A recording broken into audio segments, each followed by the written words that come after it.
हमारे सभी दर्शकों को सादर प्रणाम। जय श्री कृष्ण। आज मैं आपको एक ऐसा योग बताने वाला हूँ। इस योग के प्रभाव से विवाह में देरी भी होती है और विवाह बाद भी छोटी छोटी वैवाहिक समस्याएं रहती है। पति पत्नी में अनबन का योग बनता है। अक्सर हम कुंडली जब खोलते हैं, देखते हैं, तो कुछ योग ऐसे होते हैं जो समझ में नहीं आते हैं और फिर बाद में जब ध्यान से देखते हैं तो हमें लगता है कि वास्तव में कुंडली में कुछ ऐसे योग भी होते हैं जो समस्या दे सकते हैं और समय रहते यदि उनके उपाय कर लें तो फिर समस्या लंबी नहीं चलती है। इस बात को भी आप समझें।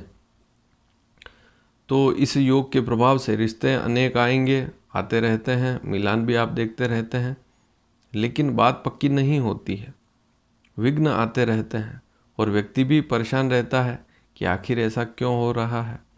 तो यह योग बनेगा 3 ग्रहों के प्रभाव से। 3 ऐसे ग्रह जिनके योग से यह स्थिति बनेगी।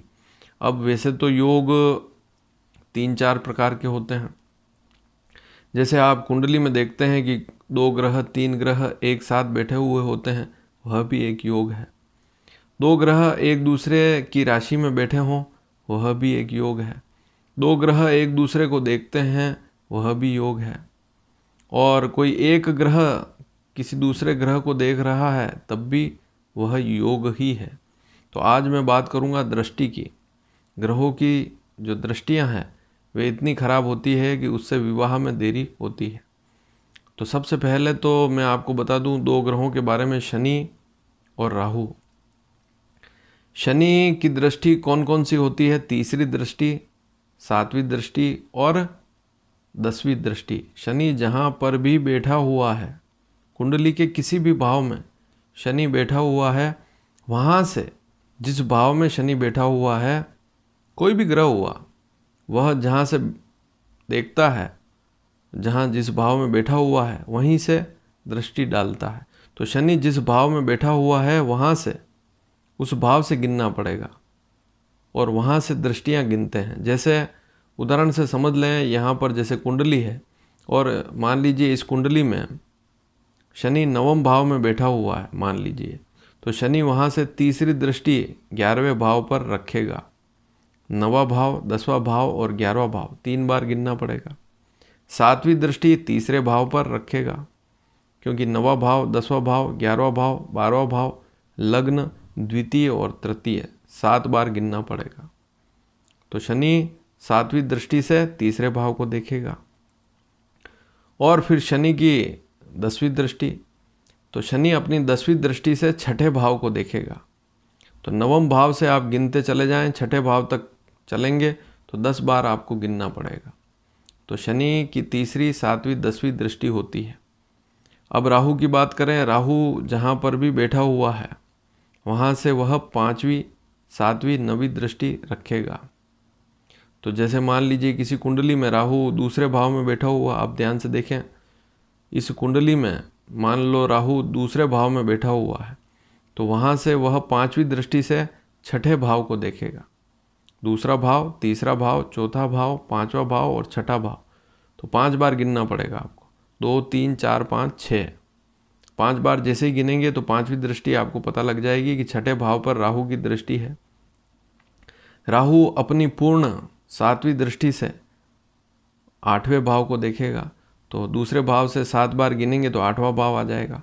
और राहु अपनी 9वीं दृष्टि से, 9वें दृष्टि से 10वें भाव को देखेगा। तो वहाँ पर 10वें भाव पर राहु की 9वीं दृष्टि पड़ेगी। तो इसी प्रकार से शनि और राहु की दृष्टियाँ हम देखते हैं। अब योग क्या है इसको समझें। सिंपल सा योग है। हमारी कुंडली में जो चंद्रमा है, चंद्रमा हमारी राशि ही है, तो सीधी अगर राशि पर ग्रहों का असर है तो सीधा उस व्यक्ति के ऊपर असर है। चंद्रमा पर यदि बुरे ग्रहों का प्रभाव है तो व्यक्ति के काम नहीं बन पाते हैं। बहुत सी बार हम देखते हैं कि व्यक्ति अच्छी शिक्षा में है, तब भी उसे जितनी पदोन्नति चाहिए नहीं मिल पाती है, जितना पैसा मिलना चाहिए नहीं मिल पाता है। उसका कारण भी यही है। और चंद्रमा किसी भाव का स्वामी है, जैसे कर्क राशि का स्वामी होता है चंद्रमा, तो कर्क राशि जिस भाव की भाव में लिखी हुई है वहाँ का स्वामी भी चंद्रमा है, तो उस भाव से संबंधित शुभ फल भी हमें कम मिलेंगे। क्यों? कि चंद्रमा पर राहु और शनि की दृष्टि है।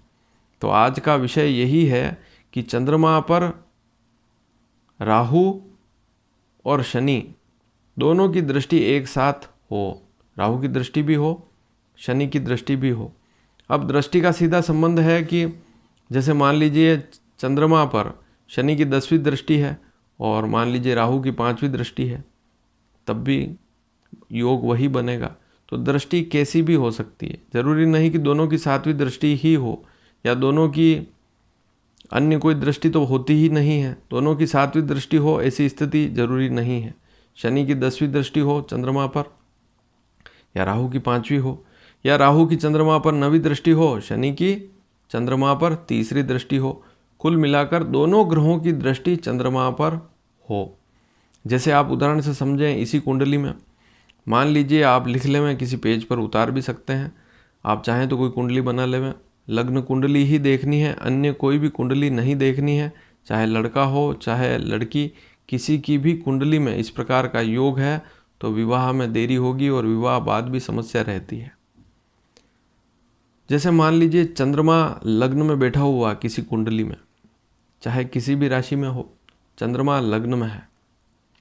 अब शनि ऐसी स्थिति में 4थे भाव में है मान लीजिए, और राहु 5वें भाव में है, तो राहु 5वें भाव से 9वीं दृष्टि लग्न पर रखेगा, चंद्रमा पर दृष्टि पड़ेगी राहु की 9वीं, और शनि 4थे भाव में बैठा हुआ है तो वहाँ से वह 10वीं दृष्टि डालेगा सीधा लग्न पर। लग्न में चंद्रमा बैठा हुआ है तो शनि की 10वीं दृष्टि राहु की 9वीं दृष्टि चंद्रमा पर पड़ेगी और इससे भी विवाह में देरी होती है। दिखने में सामान्य सा योग लगता है। हम देखते हैं कि सप्तम भाव में कहीं पाप ग्रह तो नहीं, सप्तम भाव का स्वामी कहीं दूषित तो नहीं, लेकिन वे बातें तो अलग रह गई। यहाँ पर चंद्रमा भी और चंद्रमा पर शनि राहु की दृष्टि है, तो इस प्रकार का योग बनेगा और फिर समस्या होती है। मान लीजिए चंद्रमा लग्न में है जैसे, और शनि 11वें भाव में है, तब भी 3री दृष्टि से शनि 11वें भाव से 3री दृष्टि लग्न पर डालेगा। राहु मान लीजिए पंचम में नहीं है, 9वें भाव में बैठा हुआ है, तब भी अपनी 5वीं दृष्टि से लग्न को देख रहा है। ऐसी स्थिति में भी चंद्रमा प्रभावित होगा। तो इन दोनों ग्रहों की दृष्टि, दोनों पाप ग्रह हैं, शनि की दृष्टि शुभ नहीं होती है और राहु की दृष्टि भी यदि चंद्रमा पर है तो समस्या रहती है। बहुत सी बार हमने देखा है कि चंद्रमा कुंडली में नीच राशि पर है या शत्रु राशि पर है और उसके साथ में राहु भी बैठा हुआ है। ऐसी स्थिति में भी वैवाहिक समस्याएं रहती है, छोटी छोटी परिवार में तनाव वाली स्थितियां रहती है। तो इस विषय को भी समझें। चंद्रमा के नक्षत्र पर शनि हो, चंद्रमा शनि के नक्षत्र में हो तब भी समस्याएं रहती है, और शनि के साथ चंद्रमा है तब भी समस्या रहती है। विशेषकर शनि चंद्रमा लग्न में है, सप्तम में है, तब भी समस्या रहती। लेकिन आज का योग है चंद्रमा पर शनि की दृष्टि और राहु की दृष्टि।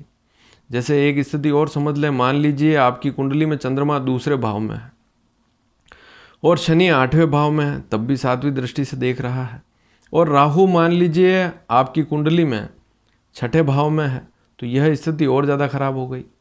चंद्रमा पर भी दृष्टि है, राहु की 9वीं दृष्टि, शनि की 7वीं दृष्टि चंद्रमा पर है, क्योंकि राहु 6ठे में है, शनि 8वें भाव में है, चंद्रमा को देख रहे हैं, और सप्तम भाव जो है उसके भी आगे पीछे पाप ग्रह हैं, तो सप्तम भाव भी पाप कर्तरी में आ गया। तो यह भी एक प्रकार का योग है कि 6ठे भाव में राहु है, 8वें भाव में शनि है, तो सप्तम भाव के आगे पीछे भाव में पाप ग्रह हैं और दोनों पाप ग्रहों की चंद्रमा पर दृष्टि है। यह भी बुरी स्थिति है। अब मान लीजिए ऐसी स्थिति में जैसे राहु 6ठे भाव में है, ध्यान से देखें कुंडली को, राहु 6ठे भाव में है और शनि 8वें भाव में है, तो सप्तम भाव तो पीड़ित हो ही गया, दोनों तरफ पाप ग्रह हैं। लेकिन राहु की दृष्टि यहाँ से अगर मान लीजिए चंद्रमा कुंडली में 10म भाव में बैठा हुआ है, तब भी शनि की 3री दृष्टि पड़ेगी 10म भाव पर चंद्रमा पर, और राहु की 5वीं दृष्टि पड़ेगी 10म भाव पर। तो कुल मिलाकर चंद्रमा पर भी दृष्टि है और सप्तम भाव यहाँ पर ऐसी स्थिति में है कि दोनों तरफ पाप ग्रह हैं, तो यह स्थिति और ज़्यादा खराब हो जाती है। तो इन स्थितियों को समझना पड़ता है। कुंडली में इन योगों को देखना पड़ता है। केवल ऐसा नहीं कि सप्तम भाव में कोई पाप ग्रह बैठ गया तो वैवाहिक स्थिति खराब हो जाती है, अन्य स्थितियां भी समझनी पड़ती है। अब इनके उपाय क्या करें? यदि कुंडली में राहु शनि, विशेषकर राहु के उपाय तो आप कर ही सकते हैं। राहु के उपाय में आप मलिन लोगों की सेवा करें, जिन्होंने कपड़े मैले पहने हों, बहुत बुजुर्ग हों, जिनके हाथों पैरों में शक्ति ना हो, चल नहीं पाते हों, उनकी सेवा करेंगे, उनको भोजन देंगे बुधवार के दिन तो लाभ मिलता है। राहु के लिए घर में आप लोबान का धूप भी कर सकते हैं। शाम को संध्या के समय में लोबान धूप लेकर आएँ बाजार से और उसको कोयले के ऊपर उस धूप को घर में घुमाएंगे, या लोबान की अगरबत्ती भी कर सकते हैं। लोबान की धूप बत्ती हो तो उसको भी आप घर में कर सकते हैं, उससे भी फायदा मिलता है। और कुंडली में यदि शनि भी लग्न पंचम नवम का स्वामी नहीं है, शनि की राशियां जो है मकर कुंभ दोनों राशियां शनि की है, यदि ये राशियां लग्न पंचम नवम में लिखी हुई नहीं हैं तो शनि के उपाय भी कर सकते हैं। शनि के लिए विशेषकर आप पीपल की पूजा कर सकते हैं। पीपल की पूजा में पीपल को आप जल चढ़ा सकते हैं, जल में थोड़ा सा गुड़ डाल दें, थोड़ा सा दूध डाल सकते हैं। ऐसा जल पीपल को चढ़ाएंगे तो फायदा मिलेगा, आपको लाभ रहेगा। शनि के लिए आप उड़द है, सरसों का तेल है, कांसे की कटोरी में आप सरसों का तेल भरकर शनिवार के दिन दान कर सकते हैं। उड़द को आप दे सकते हैं। काले चने का दान कर सकते हैं। उड़द और काले चने और गेहूँ तीनों बराबर मात्रा में लेकर इनको पिसवा कर आटा बनवा सकते हैं।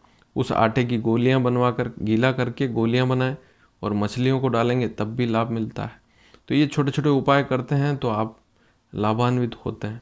शनि के बहुत सारे उपाय हैं, तो लोहे की वस्तुएं जैसे होती है उनका दान कर सकते हैं।